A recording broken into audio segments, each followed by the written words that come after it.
እቺን ሐረግ ብቻ ያዘው። በማይጠፋ ሕይወት ኃይል ኢየሱስ ካህን ሆኗል። በክርስቶስ ኢየሱስ በኩል ወደ ሕዝቡ የቀረበው ሕይወት ዘላለማዊ ነው። ይሄንን ሊያመጣ የቻለ አልነበረም። ከኢየሱስ ወዲያም ይሄንን ይዞ ሊመጣ የሚችል የለም። ጌታችን ኢየሱስ ክርስቶስ ያልሞተ አይደለም፣ ከሞት የተነሳ ነው። የማይጠፋው የሕይወት ኃይል የተባለው ሞትን ድል አድርጎ ስለተነሳ። ዕብራውያን ምዕራፍ 7 ከቁጥር 16 ጀምረን እስከ ቁጥር 22 ድረስ በጌታ በኢየሱስ ክርስቶስ ስም አነባለሁ። የምንወደው የጌታ ቃል እንደዚህ ይላል። እርሱ ካህን የሆነው በማይጠፋ የሕይወት ኃይል መሰረት እንጂ እንደ ትውልዱ የሕግ ሥርዓት አይደለም። እንዲህ ተብሎ ተመስክሮለታል፣ እንደ መልከ ጼዴቅ ሹመት አንተ ለዘላለም ካህን ነህ። የቀድሞ ትእዛዝ ደካማና የማይጠቅም በመሆኑ ተሽሯል። ሕጉ ማንንም ፍጹም ሊያደርግ ስለማይችል ወደ እግዚአብሔር የምንቀርብበት የተሻለ ተስፋ መጥቷል። ይህ ያለ መሐላ አልሆነም። ሌሎች ካህናት የሆኑት ያለ መሐላ ነው፣ እርሱ ግን ካህን የሆነው በመሐላ ነው። ምክንያቱም እግዚአብሔር እንዲህ ብሎ ተናግሮለታል፣ ጌታ ማለ፣ ሐሳቡን አይለውጥም፣ አንተ ለዘላለም ካህን ነህ። ከዚህ መሐላ የተነሳ ኢየሱስ ለተሻለ ኪዳን ዋስ ሆኖናል። አስቀድሞ የተሰጠው ሕግና አስቀድሞ የነበረው የክህነት አገልግሎት ወይንም የሌዋውያን በአሮን ቤተሰብ ላይ ያለው ያ ላይን ሰዎችን ወደ ፍጽምና ሊያመጣ ስላልቻለ አይደል? ሰዎችን ወደ ፍጽምና ሊያመጣ ስላልቻለ እግዚአብሔር እሱ የክህነት አገልግሎትና ስርዓት እያለ በላዩ ላይ ሌላ ተስፋ ሰጠ። ስለዚህ የክህነት ስርዓቱ የሚቀየር ከሆነ ሕጉ ሊለወጥ ግድ ነው አይደለም የሚላቸው የዚህ ደብዳቤ ጻፊ። ሕጉ ሊለወጥ ግድ ነው። ምክንያቱም ሕጉ ሁል ጊዜ የሚመርጠው ከሌዋውያን ወገን ነው። አሁን ደግሞ እግዚአብሔር ከሌዋውያን ወገን አይደለም እያመጣ ያለው። እግዚአብሔር እያመጣ ያለው ከይሁዳ ነገድ ስለሆነ የክህነት ስርዓቱን እግዚአብሔር የሚቀይረው ከሆነ ሕጉ ይቀየራል። ሕጉ ይቀየራል። የሚመርጠው ሁሌ ከሌዋውያን ወገን ነው። አሁን እግዚአብሔር ደግሞ መጣነ ከይሁዳ ነገድ ነው ይሄኛው ካህን ብሎ እግዚአብሔር አምላክ ደግሞ እንደገና ሕጉንም የክህነት ስርዓቱንም አገልግሎቱንም ኦርደሩንም ቀይሮታል፣ ወደ ዳር አውጥቶታል እያልን ነው። እንደገና ደግሞ አሁንም ይሄ ሰው ጨምሮ ይጽፋል። ቁጥር 16ን ሆነ ብዬ ነው ያነበብኩት። የምዕራፍ 7 በጣም ኮር ያለችው ቁጥር 16 ላይ ነው። በጣም ኮሯ ቁጥር 16 ነው። ወደ ላይና ወደ ታች ያለው ነገር በደንብ የሚያስታርቀልን ስለ ጌታ ስለ ኢየሱስ ክርስቶስ ነው የሚናገረው። በመልከ ጼዴቅ ሹመት ነው ካህን የሆነው። ይሄንን እንግዲህ በጣም ለረጅም ጊዜ ነው እየተነጋገርን ያለው መልከ ጼዴቅ እያልን ራሱ አሁን ወር ያለፈን ይመስለኛል። በጣም በተደጋጋሚ ስለሱ ብቻ እያነሳን ምዕራፍ 7 እስኪያልቅ ድረስ በዚህ ጉዳይ ላይ በእውነት ደጋግሞ ይሄ ሰው ይወተውተናል።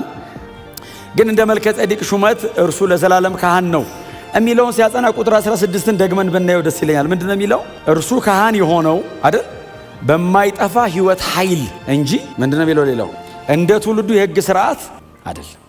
በማይጠፋ ሕይወት ኃይል እንጂ እቺን ሐረግ ብቻ ያዘው። በማይጠፋ ሕይወት ኃይል ኢየሱስ ካህን ሆኗል። እርሱ ካህን የሆነው አላው እግዚአብሔር አሁን ሥርዓቱን ቀይሮታል፣ የክህነት ሥርዓቱን ቀይሮታል። ቀጥሎ ደግሞ አሁን ሕጉን ቀይሮታል። ስለዚህ አሁን እግዚአብሔር አሁን ሌላ ካህን አመጣ አለ። ሌላ ካህን ያመጣው ምን አይነት ነው ሲሉት እንግዲህ እርሱ አሁን ይሄ ከዚህ በኋላ የመጣው ሁለተኛው ምዕራፍ ላይ የመጣው አዲሱ ኪዳን ላይ የመጣው ሊቀ ካህን በማይጠፋ የሕይወት ኃይል ነው ሊቀ ካህን ነው። በጣም አስደናቂ ቃል። ኢንዲስትራክተብል የሆነ ላይፍ፣ የማይረበሽ የማይበጠበጥ ሕይወት ያለው ክብር ለእግዚአብሔር። የማይጠፋ የሕይወት ኃይል፣ በዚህ በማይጠፋ የሕይወት ኃይል ካህን ሆኗል እንጂ እንደ ትውልዱ ስርዓት አይደለም። በዚች አረፍተ ነገር ብቻ በብሉይ ኪዳን የነበረውን የክህነት አገልግሎት የዚህ ደብዳቤ ጸሐፊ ወደ ዳር ያወጣዋል። ይህንን ደብዳቤ የሚያነቡ የዕብራውያን መልእክት አንባቢዎች ምናልባት እስካሁን ድረስ በጣም አልተሞገቱ ከሆነ ስለ አሮን በአሮን ላይን ላይ ስላሉት ስለነ ፊንሃስ ስለ ካህናቶቹ በጣም ልባቸውን ይዘው እየተሟገቱት ከሆነ በዚች ቁጥር ግን ከመስመር ይወጣሉ። እርሱ በማይጠፋ ሕይወት ኃይል በዘለዓለማዊ የሕይወት ኃይል እርሱ ሊቀ ካህን ሆኗል። ኢየሱስ ይዞት የመጣው ሕይወት የማይጠፋ ነው። በክርስቶስ ኢየሱስ በኩል ወደ ሕዝቡ የቀረበው ሕይወት ዘላለማዊ ነው። ይሄንን ሊያመጣ የቻለ አልነበረም። ከኢየሱስ ወዲያም ይሄንን ይዞ ሊመጣ የሚችል የለም። ኢየሱስ ብቻ ይዞት መጥቷል። የክህነት ሥርዓትና አገልግሎቱ በክርስቶስ ኢየሱስ በኩል ፉልፊል ሆኗል። ክብር ለዘላለም ለስሙ ይሁን እና በማይጠፋ የሕይወት ኃይል ጥቅሷን ሙሉዋን ብጽፏት ደስ ይለኛል። በማይጠፋ የሕይወት ኃይል በዚህ መሰረት ኢየሱስ ሊቀ ካህን ሆኗል። ኢተርናል ነው። ጌታ ኢየሱስ ክርስቶስ ሞትን ቀምሷል። ይህንን ሕይወት ለመበጥበጥ ይህንን ሕይወት ለማስቆም ሞት መጥቶ ያውቃል። ጌታችን ኢየሱስ ክርስቶስ ያልሞተ አይደለም፣ ከሞት የተነሳ ነው። የማይጠፋው የሕይወት ኃይል የተባለው ሞትን ድል አድርጎ ስለተነሳ ነው። ሞት ቼክ አድርጎታል። እንደ ቀደሙት ካህናት ሁሉ ሞት ቼክ አድርጎታል ኢየሱስን። ሌሎቹ ሊቀ ካህናቶች በሙሉ በዓመት አንዴ ዮም ኪፖር ላይ ሁልጊዜ የእንስሳ ደም ይዘው ይገባሉ። በየዓመቱ ያደርጉታል። ሞት መቶ ቼክ ሲያደርጋቸው ግን ሞትን መሻገር አይችሉም። ሞት ይመጣል፣ ይሞታሉ፣ ይቀራሉ። ሪታየር ስለሚያደርጉ ሌላ ግዴታ ይመጣል። ከሞት የተነሳ ሊቀ ካህን የለም ከኢየሱስ በፊት። ሁሉም ሞት ቼክ አድርጓቸው ቴስት ተደርገው ከሞት በታች ናቸው። ዴዝ ፕሩፍ አይደሉም። መከላከል አይችሉም ሞትን። ስለ ጌታ ስለ ኢየሱስ ክርስቶስ ሲናገር በማይጠፋ ሕይወት ኃይል ይለዋል። እስቲ አሜን በሉ። ሞት ቼክ አድርጎታል ኢየሱስን። ቼክ ያልተደረገ አይደለም። ኢየሱስ ስላልሞተ አይደለም ለዘላለም ካህን የተባለው። ሞት ቼክ አድርጎት ከነሱ ጋር ተነጻጽሮ ሞት ሊይዘው፣ ሞት ሊያበላሸው፣ ሞት ሊያስቆመው፣ ሞት ሊያስቀረው ያልቻለ የሕይወት ኃይል አለው ኢየሱስ። በዚህ የሕይወት ኃይል እርሱ ለዘላለም ካህን ነው። በጣም ብዙ የመጽሐፍ ቅዱስ ጥቅሶች ልናነሳ እንችላለን። የኢየሱስ መሞትን የኢየሱስ መነሳትንና ለዘላለም ሕያው መሆኑን የሚናገሩ እንደ ዮሐንስ ራእይ ምዕራፍ 1 ቁጥር 18 መሰረት ሞቼ ነበር። ሞት ቴስት አድርጓል ኢየሱስ። ሞት ቼክ አድርጎታል። ሞት ላይ ቀርቧል ኢየሱስ። ሞቶ አሸንፎ ወጥቷል። በሞት ቼክ ተደርጎ ድል አድርጎታል። ሞቼ ነበር አለ። ማንም ሊቀ ካህን በጣም ብርቱ ናቸው። በእውነት የብሉይ ኪዳን ካህናት እጅግ በጣም ጠንቃቃ ናቸው። በዓመት አንዴ ሲገቡ ሳይቀሰፉ መውጣታቸው ራሱ የሚገርም ነው። አስደናቂ ናቸው። ኢየሱስ አጠገብ ግን መቆም አይቻልም።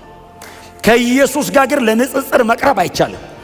ኢየሱስ ንጹሕና ጻድቅ ብቻ አይደለም፣ የንጽሕናው መጠን የማይሞት የሕይወት ኃይል ሁሉ ተሸክሞበታል። ኢተርናል ነው ኢየሱስ። ስላልተፈተሸ አይደለም፣ በባዶ አይደለም። ዘላለማዊ የምንለው ሞቶ ተነስቶ ነው። ጌታ ነው ያልነው እኮ የተነሳ ቀን ነው። ጌታ ሆይ ብለውት ያውቃሉ እኮ እስኪሞቶ። ኦፍኮርስ ጌታ ነው። ማይ ሎርድ ኩሪዮስ ብለውታል። ሞቶ ጌታዬ ብላለች እኮ ማርያም። ጌታዬን አይተዋል ብላለች እኮ ተቀብሮ። በጣም ግዙፉ አዋጅ የታወጀው ከሞት የተነሳ ቀን ነው። ከሞት ሲነሳ ኢየሱስ ጌታ ነው። ለምን? የቀረ ሁሉንም ጌቶች እየያዘ የሚቀብር ጌቶች ላይ የተቀመጠ ገዣችሁ ነኝ ያለ ሞት አለ። ኢየሱስ ሞትን ገንጥሎት ወጣ። ጌታ ነህ አለ። አያችሁ፣ ኢየሱስ ጌትነቱ የተረጋገጠው አደባባይ ላይ ጌታችሁ ነኝ ብሎ አይደለም። ሞትን ድል አረገው። ሞትን እግሩ ስር አስቀመጠው። መክፈቻ ቁልፉን ተቀበለው። ብቅ ሲል አንተ ጌታ ነህ። ሞት ኢየሱስን ጌታ ይለዋል። ማንንም ጌታ አይልም ሞት። በዘላለም ሕይወት ኃይል ኢየሱስ ለዘላለም ካህናችን ነው። ኢየሱስ ጌታ ነው። የብሉይ ኪዳን ካህናት እናንተ በጣም ጊዜ ስታገኙ እንድታነቡት ልስጣችሁ አንዳንድ የመጽሐፍ ቅዱስ ክፍል። ለምሳሌ ዘሌዋውያን ምዕራፍ 21ን ምዕራፍ 8ን ሙሉን እንድታነቡት። ሰዎቹ አፖይንት ሲደረጉ እግዚአብሔር ሲለያቸው ብሉይ ኪዳን ቢሆን እኮ በጣም ብዙዎቻችን አንገባ። ካህናኑንም እኮ የካህን አመራረጥ እኔ አንዳንዱን በእውነታውን እዚህ ጋር ቆሜ ያላውራው። ምዕራፍ 21 እናንተ አንብቡት። እንደዚህ ያለበት አዎ ካህን እንዳይሆን አይደለም ያለው እግዚአብሔር፣ ወደ እኔ እንዳይመጣ አለ። ባይዘዌ ከሌላ ወገን ከይሁዳ ከምናምን እንዳይመጣ ከሌዊ ወገን ሆኖ እንደዚህ አይነት ሰው አዎ እንዳይመጣ አጠገብ ያለ። ብሉይ ኪዳን አሕዛብ እንዳይመስልህ ከአይሁዳውያን መካከል ከሌዋውያን እንኳን የማይወክለው አለ፣ የማይጠቀልለው አለ። ብሉይ ኪዳን ኢየሱስ መጥቶ ነው ሕጉንም ስርዓቱንም የቀየረው። ማንም በክርስቶስ ካመነ ይምጣ አለ እግዚአብሔር አዲስ ኪዳን ላይ። ባይዘዌ አሁን ሰውነቱ ላይ ጉዳት ያለበት ብቻ እኮ አይደለም የሚለው። አንዳንድ የሚጠቅሳቸው የህመም አይነቶች አሉ። እንደዚህ አይነት ህመም የታመመ እንዳይመጣ ይላል። እንዴ ኦብቪየስሊ ሊያመን ይችላል። እንዳመጣ ይላል እንደሱ ከታመምክ። ብሉይ ኪዳን እኮ አይወክለንም፣ አያስገባንም፣ አያቀርበንም። ኢየሱስ መጣ፣ አሞኛል ስትሎ ፈውሶ ያስገባል። የእግዚአብሔር ጽድቅ ጎሎ እንዳይመስልህ ኢየሱስ ብቃቱ ሆኖ ነው። የብሉይ ኪዳንና የአዲስ ኪዳን የሚባል እግዚአብሔር የለም። አቀራረብ ነው የቀየረው። እግዚአብሔር ድሮም ንጹህ ነው፣ ዘንድሮም ንጹህ ነው። ድሮም ቅዱስ ነው፣ ዘንድሮም ቅዱስ ነው። ሕጉ ምንድነው የጠቀመን? ስታንዳርድ አሳየን። ሕጉ ሊያበቃኝ አልቻለም እንጂ ስታንዳርድ እኮ አሳየኝ። እንደዚህ አይነት ካልሆንክ አትመጣም ብሎ አልኩኝ ቆሜ። ይሄ ነው ስታንዳርዱ። ኳሊፋይ ለማድረግ ስታገል እድሜ ያልቃል። አላረገውም። ኢየሱስ መጣና ኳሊፋይድ ነህ አለኝ። ያውላችሁ ሆኜ አይደለም ሆኖ ነው። ሆኖ የኔ ቆጠርልህ አለኝ። እንዴት ነው? እመነኝ፣ ዝም ብለህ እመነኝ። ሰርተህልኛል ብለህ እመን። ሰርተህልኛል ስለው ኢየሱስ እንዳይመስል አብ ተቀበለኝ። ኢየሱስ እኮ አይደል አብ ልጆች አለ። ከኢየሱስ ጀርባ አብረን የገባ ነው። ለዘላለም ነው የገባ ነው። የሆነ ቀን አንወጣም። እግዚአብሔር የሆነ ቀን በቃ ውጡ አይልም። ለዘላለም ኢየሱስ በማይጠፋ ሕይወት ኃይል ሊቀ ካህናችን። የብሉይ ኪዳኑ ለምን መሰለ? የሆነ ዘመን ላይ ሰውየው ያረጀ ቀን ጉድ ነው። ሰውየው ያረጀ ቀን ጉድ ነው። ስጋት ይዛል። ማን ይተካዋል? አሁን ማን ደም ይዞልን የሚገባው? አሁን እንደዚህ አይነት ሰውን ይመጣል። ኢየሱስስ ለዘላለም ስጋት የለብኝም። አሁን እንደው አልልም፣ አልቋል። እስከ መቼ? እስከ መጨረሻ። በዚህ ነፃነት በእግዚአብሔር ቤት ኑሩ። እስቲ ድንግጥ አትበሉ። መሃል ላይ እርግጥ ብላችሁ ኑሩ። በክርስቶስ የመስቀል ሥራ፣ በክርስቶስ ክህነት ተደላደሉና ተቀመጡ። ሰው ብሉይ ኪዳን በነበረው እንኳን ተደላድሎ ተቀምጧል። እኔ ይሄ ሰውዬ ቁጥር 18 ላይ ብሉይ ኪዳንን ምንድን ነው የሚለው? ቁጥር 18 የቀድሞ ትእዛዝ ደካማና የማይጠቅም በመሆኑ ምን ብሏል? ይሄን ማስረዳት አልችልም። እኔ አዲስ ኪዳንን ባወራ ይሻለኛል። እስራኤላውያን መጥተው ያስረዱናል። ይሄን ደካማ ነው አሉና ቀጥሎስ የማይጠቅም እንዴ ምን እያል እኔ አይደለሁም አለ። አዎ እግዚአብሔር የተሻለ አምጥቶ ብርቱ አመጣና ደካማ አስባለው። ዘላለማዊ አመጣና ይሄኛው የማይጠቅም። አሁን ጥቅስ ነው ያነበብኩት። አስተያየታችሁን ፈራሁት። ክፈቱ ቁጥር 18 አይልም የሚል አይነት ነው አስተያየታችሁ። እዩት። ይኸው ቁጥር 18 ጻፍልኝ እዚህ ላይ ካለ።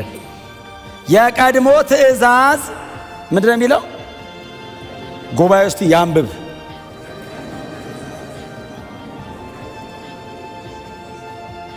የቀድሞ ትእዛዝ፣ የቀድሞ የተባለው አዲስ ስለመጣበት ነው። ያኛው የቀድሞ የተባለው ከኋላ መጣ፣ ሌላ መጣ። በክርስቶስ ኢየሱስ በኩል ሌላ መጣ። የቀድሞ ትእዛዝ ደካማና የማይጠቅም አይደለም። ደካማና የማይጠቅም የተባለው ለምንድን ነው? እኔን በእግዚአብሔር ፊት ማብቃት ስላልቻለ ነው። ሕጉ ደካማ አይደለም። ባለፈው ተናግሬያለሁ። ሕጉ ንጹህ ነው። ትእዛዙ ቅዱስ ነው። በጣም ጻድቅ ነው። ሕግ ከእግዚአብሔር ባህሪ የተቀዳ ነው። ባይዘው እግዚአብሔር እኛን አይቶ አይደለም ሕግ ድራይቭ ያደረገው። ሕግን ከራሱ ነው የወሰደው። እንዲህ አታርግ ሲል የእግዚአብሔር ስታንዳርድ ነው። ያ ትመጥኗል አትመጥኖም ሌላ ነገር ነው። እግዚአብሔር ግን ሰው እኔ ጋር የሚመጣ ከሆነ በዚህ መንገድ ነው የሚመጣው አለ። እንደዚህ አይነት ብቻ ነው የሚመጣው አለ። ለዛ ከሆነ ዳዊት ሲዘምር ምንድን ነው ያለው? ወደ እግዚአብሔር ተራራ ማን ይወጣል አለ። ማንም ነው መልሱ። ለምን? ያንን የሚያሟላ ስለሌለ። ሕጉን ወይንም የቀደመውን ትእዛዝ ደካማና የማይጠቅም ነው የተባለው እግዚአብሔር የሰጠበትን ዓላማ መፈጸም ስላልቻለ ነው። እግዚአብሔር ሕጉን የሰጠው ራሱን ለማስደሰት አይደለም፣ እኔን ገንዘቡ ለማድረግ ነው። ባህሪውን እኮ እግዚአብሔር ባይናገርም ለዘላለም ባህሪው እኮ ገንዘቡ ነው። ራሱን የገለጠው ለምንድን ነው? እግዚአብሔር እኔን ወደ ራሱ እኮ ለማቅረብ ነው። ሕጉ የተሰጠበት ዓላማ ሰዎችን ወደ እግዚአብሔር ለማምጣት ነው። አልቻለም። ስለዚህ መጣና እንደዚህ አለ፣ የማይጠቅም ነው፣ ቀጥሎ ደካማ ነው። አንተን ካላዳነልኝ እኔማ ለዘላለም እኖራለሁ በዚህ ባህሪ። አንተን እኔ ጋር ካላመጣ ግን ደካማ ነው።